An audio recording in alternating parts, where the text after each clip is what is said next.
Okay, கடனை பத்தி கேட்டீங்க. இப்ப நான் சொல்றேன். ஒரு புதன்கிழமை அது வளர்பிறையா இருந்தா ரொம்ப சந்தோஷம். இல்லையா? கடன் என்ன வளர்பிறை, தேய்பிறை எல்லா நாளும் நல்ல நாள் தான். ஆனாலும் வளர்பிறையில ஆரம்பிச்சா ரொம்ப சந்தோஷம். கடன் வந்து காலங்காத்தால நீங்க என்ன பண்றீங்க? எவ்வளோ கடன் இருக்கு எழுதி ஒரு இடத்துல வச்சுருங்க. எடுக்க வேண்டிய திங்ஸ் எல்லாம் முதல்ல நான் சொல்றேன்.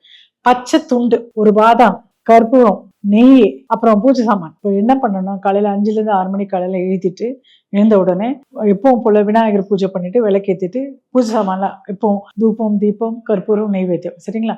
பச்சை துண்டு, சின்ன துண்டு, ஒரு கட்சிஃப் இருக்குல்ல அதில் பாதி சின்ன மூட்டை கட்டுற மாதிரி, ஒரு பாதாம் சைஸ் வச்சு மூட்டை கட்டுற மாதிரி எடுத்துட்டு அந்த அந்த பச்சை துணியை மூளையிலெல்லாம் மஞ்சள் குங்குமம் வச்சு 4 சைட்ல மஞ்சள் குங்குமம் வச்சு நடுவில் இந்த பாதாம் வச்சு தூபம் தீபம் காமிச்சு இப்படி சுருட்டு மூட்டை கட்டிடுங்க.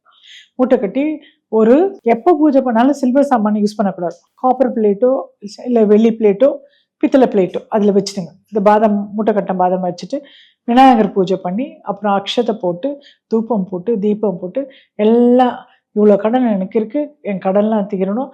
இது வந்து பரிகார பூஜை.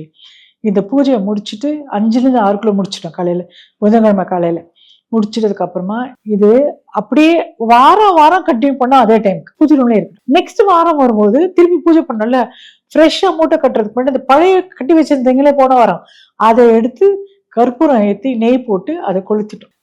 கறியே தூள் தூள் ஆயிடணும். சின்ன ஒரு பீஸ் கூட வச்சா இருக்கக்கூடாது. அவ்வளோ கிளீனாக அது இந்த மூட்டை கற்பூரத்தில் நெய் கொஞ்சம் போட்டு கற்பூரம் போட்டு ஏற்றிக்கணும். அப்புறம் திருப்பி ஃப்ரெஷ்ஷாக இதே மாதிரி பண்ணுங்க. கண்டினியூஸாக பண்ணுங்க. புதன்கிழமை அன்னைக்கு கடன் தீரும். கவலைங்கள்லாம் இல்லாமல் நிம்மதியாக எல்லா விஷயத்துக்கும் வேண்டிக்கலாம். மெயினாக கடன் தீரும். ஆனால் வீட்டில் கொட்டும் 8 திசையிலேருந்து கொட்டும். அப்படி இல்லை, எப்போ கொடுக்காதவனும் கொடுப்பான். கடன் கேட்டால் என்னென்ன பிரச்சனையில் யார் இருக்கலாம், என்னென்ன வழக்கு, கடன் சம்மந்தப்பட்ட என்ன பிரச்சனையாலும் தீரும். சரி, பூஜை பண்ணிட்டீங்க. அப்புறமா அதை நிவர்த்தனை பண்ணதுக்கப்புறம் ஒருத்தருக்கு சாப்பாடு வாங்கி கொடுங்க. நான் எல்லா பூஜைக்கும் சொல்கிறேன், எந்த பூஜை பண்ணாலும் யார் பசியில் இருக்காங்களோ அன்னைக்கு நீங்கள் காலையிலே பண்ணுறதுனால பிரேக்ஃபாஸ்ட்டோ இல்லை அது அந்த அந்த பூஜை முடித்த கையோட யார் உங்கள் வீட்டுக்கு வராங்களோ என்ன உங்கள் வீட்டில் இருக்கோ, பாலுன்னா பால் கொடுங்க, காஃபி கொடுங்க, பிரெட்டு கொடுங்க, இல்லையா பிரேக்ஃபாஸ்ட் கொடுங்க, வயிறார கொடுங்க, மனசார கொடுங்க, கடன் தீரும். சரி, காலையில் பிஸியாக இருக்க கொடுக்கலையா, அன்றைக்கி மத்தியானம் நல்ல 1லேருந்து 2 டைமுக்கு சாப்பாடு வாங்கி கொடுங்க. பூஜை பரிகாரம் டன். வாய் வாழ்த்தல்னா கூட வயிறு வாழ்த்துன்னுவாங்க. கண்டிப்பாக இது நடக்கும். கை மேலே சக்ஸஸ் கிடைக்கும்.